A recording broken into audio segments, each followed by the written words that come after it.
From iHeart Podcasts, Supreme, The Battle for Roe, tells the story of the unlikely champions behind the landmark case Roe v. Wade. Starring Maya Hawke as 26-year-old lead attorney Sarah Weddington. We're challenging the Texas abortion laws in federal court. And Academy Award nominee William H. Macy as Supreme Court Justice Harry Blackmun. Time is not the most important factor. Getting it right is. Listen to the podcast Supreme, The Battle for Roe on the iHeartRadio app, Apple Podcasts, or wherever you get your podcasts. What's up, y'all? I'm Brian Ford, artisan baker and host of the new podcast, Flaky Biscuit. I'm going to help y'all learn how to cook and bake new things as we get to know our guests through their favorite nostalgic meal.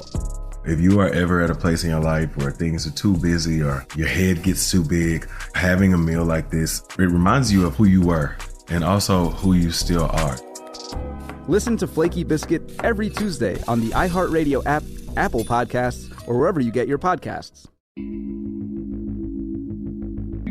Hello. From Wonder Media Network, I'm Jenny Kaplan, and this is Womanica. This month, we're talking about adventurers, women who refuse to be confined. They push the boundaries of where a woman could go and how she could get there. Today, we're talking about a woman who's been crowned the Dean of all women pilots.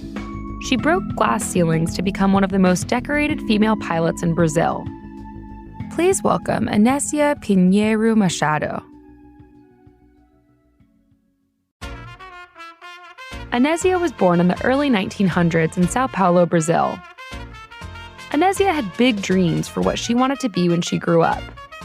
Later, she'd recall, "When I was just a slip of a girl, my only ambition was to learn to fly," something which in those days was simply unheard of. Whatever resistance she met, Anésia wasn't fazed.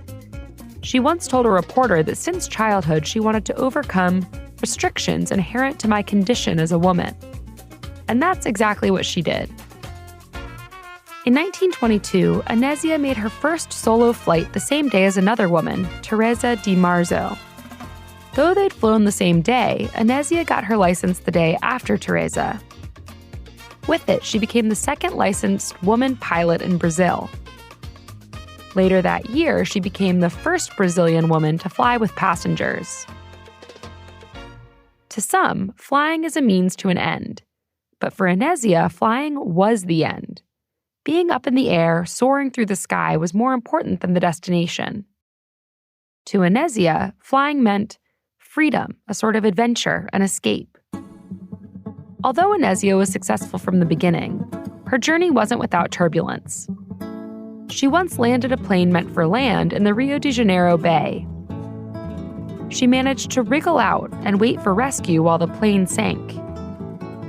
She also had her misadventures as a stunt pilot.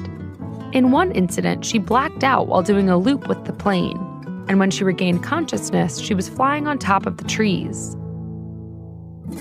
Being a woman in aviation came with its challenges. She faced prejudice and was vocal about how the Sao Paulo authorities did everything in their power to block her path to becoming a civil aviator. In September of 1922, Anésia celebrated the centennial of Brazil's independence by flying interstate from Sao Paulo to Rio de Janeiro. She was the first Brazilian woman aviator to fly cross-country. In total, the 200-odd-mile trip took her 4 days. She spent about an hour in the air every day. Today, this entire trip would take an hour. But back then, the planes didn't rip through the sky like they do today. Anésia took her time, and when she arrived in Rio, she was greeted by a cheering crowd. Anésia's hero was Brazilian inventor Alberto Santos Dumont. In Europe and Brazil, he's credited as the inventor of the airplane. After Anésia's interstate flight, Alberto gifted her a gold medal. She wore it everywhere she went on a chain around her neck as her good luck piece. In April of 1943, Anésia realized another dream, visiting the United States. The U.S. government invited her to take an aviation course at the Civil Aeronautics Authority Standardization Center in Houston, Texas. She gained the nickname of Shorty during her training. Anésia passed the CAA examination with a perfect score. At the time, she was the only non-American woman to receive CAA training in the U.S. Soon after her training, Anésia received a U.S. commercial pilot's license and instructor certification. With this certification, Anésia could instruct men preparing for the Army and the Navy. She proudly accepted this American training and responsibility. Later that year, the air surgeon of the Army Air Forces invited Anésia to the School of Air Evacuation in Kentucky. This visit came on the heels of her trip to Nova Scotia to teach evacuation techniques to Canadian forces. Countries across South America regarded Anésia as an honorary pilot. Anésia saw flying as a way to bring countries closer together. It was a tool for international partnerships and understanding. She experienced this firsthand when she was sent on a greetings tour of the Americas in 1951. Anésia personally delivered letters to presidents in North, South, and Central America. In 1958, she got the opportunity to go on a tourist trip to Antarctica. She was probably the first registered Brazilian to visit Antarctica, but the recognition was attributed to a Brazilian man who arrived a week after her. Aviation consumed all areas of Anésia's life.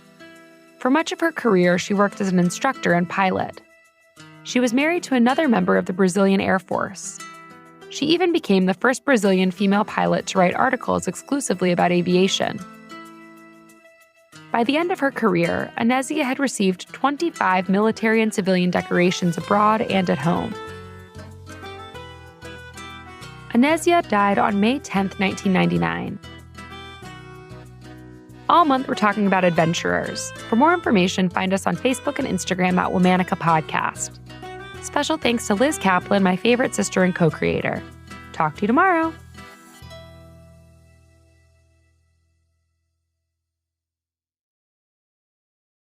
What happens when the right people connect? At MITRE, breakthrough technology advances, people fulfill their passions, diversity fuels innovation, and our way of life thrives.